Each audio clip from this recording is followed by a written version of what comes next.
तो हेलो बच्चों, हमारे चैनल में आपका स्वागत है। तो बच्चों, हमने फर्स्ट पार्ट बना लिया था। अब ये सेकंड पार्ट है। पार्ट का नाम है मैं कवि कैसे बना, जिसके लेखक हैं गोपाल प्रसाद व्यास जी। बच्चों, हम आगे का चैप्टर पढ़ते हैं। वह करने लगे, झिझक तो शुरू शुरू में होती ही, पर नालायक तूने झिझकाना कब से सीख लिया। इस समय सोचता रहा कि कैसे कहूँ कि ना कहूँ। अंत में साहस करके मैंने कह दिया कि जी, मैं जो कविताएं सुनाया करता हूँ वो तो बस पराई होती हैं। कोई और अवसर होता तो मास्टर जी ने मलते मलते मेरे कान सुर्ख कर दिए होते, लेकिन भगवान की कृपा से इस बार उन्होंने वैसा कुछ नहीं किया। मुस्कुराकर बोले, धत तेरे की, पर अब क्या हो, हमने तो विद्यालय से अकेले तुम्हारा ही नाम भेजा है। तुम्हारे ना जाने से बड़ी बदनामी होगी। मैं इसका क्या जवाब देता। वह भी कुछ देर चुप सोचते रहे, फिर एकाएक मेरा भविष्य जैसे उनकी आंखों में चमक गया हो। ऐसे उत्साह में भर कर बोले, कविता करना बहुत आसान है, तुम घबराओ नहीं। देखो वहाँ मामूली सी समस्याएं दी जाएंगी। यही आई है, गई है, सुहायो है आदि। तुम ऐसा करना कि जो भी समस्या तुम्हें दी जाए पहले उसकी 4 तुकें जमा लेना। उदाहरण के लिए, अगर आई है समस्या दी जाए तो पहले छाई है, भाई है, एक और लिख लेना। समझ गए ना। मैंने छंद रचना के पहले पाठ को हृदयंगम करते हुए स्वीकृति सूचक सिर हिलाया। तो बताओ, सुहायो है कि क्या तुक बनाओगे। सारी हिचक हवा हो गई और मैंने तड़ाक से कहा, आयो है, गायो है, भायो है। शाबाश, बस एक काम और करना। वह कहने लगे, देखो, एक कवित्त में 4 पंक्तियाँ होती हैं और हर पंक्ति में 31 अक्षर होते हैं, और अंत के अक्षरों में वही तुके रख देना बेटे, कविता बन जाएगी। यो गणित में मैं भी कभी अच्छा नहीं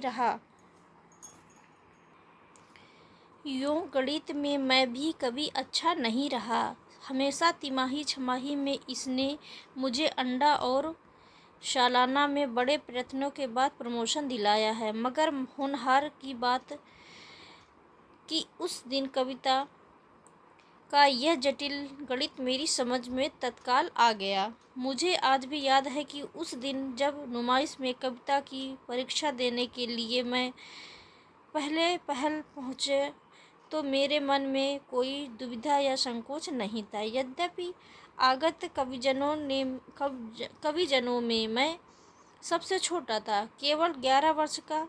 मगर सच कहता हूँ कि मैंने उस दिन सबको अपने से छोटा अनुभव किया था, क्योंकि मैंने समझ लिया था कि कविता का जो गुण मैंने अभी आज दोपहर को प्राप्त किया, वह इसमें से किसी के पास नहीं है। समस्या दी गई, कर्ज को करबो और मरबो बराबर है। मैंने फौरन बराबर शब्द को पकड़ा और फुल के साइज के कागज की दाहिनी तरफ एक के नीचे एक लिखना शुरू कर दिया।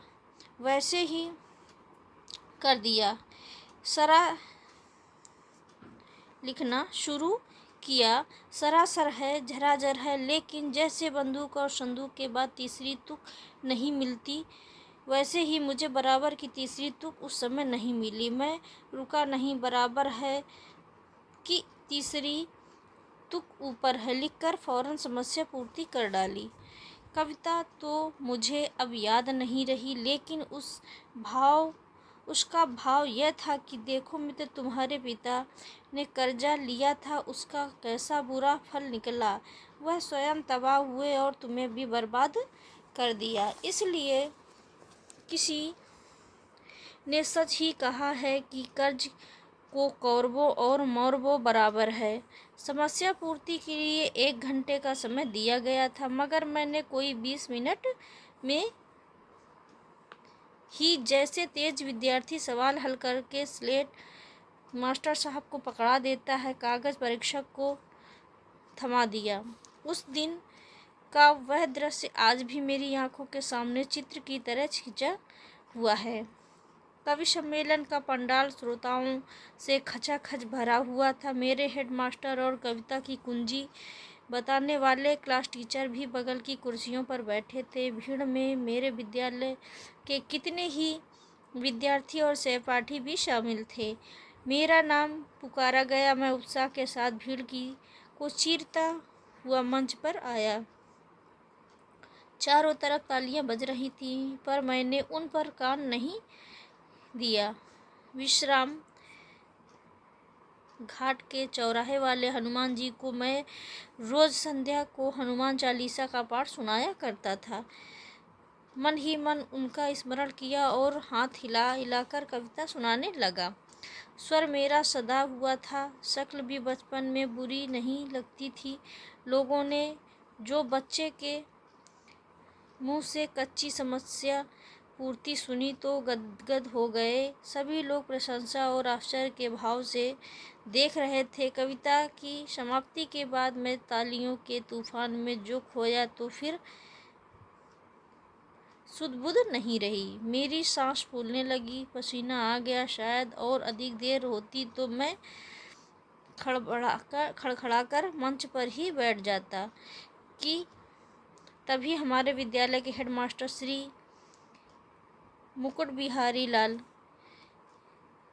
जी लपके हुए मंच पर आए और उन्होंने दौड़कर मुझे गोदी में उठा लिया। मुझे लगा कि मानो साक्षात देवी सरस्वती ने मुझे अंक में भर लिया है।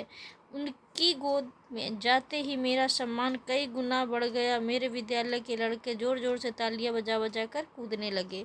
मैंने गोदी से उतरकर हेडमास्टर साहब और कामेश्वर नाथ जी के चरण छुए। इस प्रकार मेरी पहली कविता में ही धूमधाम से मेरे कवि होने की घोषणा जनता में कर दी।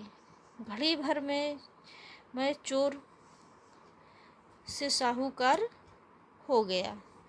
तो बच्चों, ये चैप्टर ख़त्म हुआ। वीडियो अच्छा लगा हो तो लाइक करना। Thank you.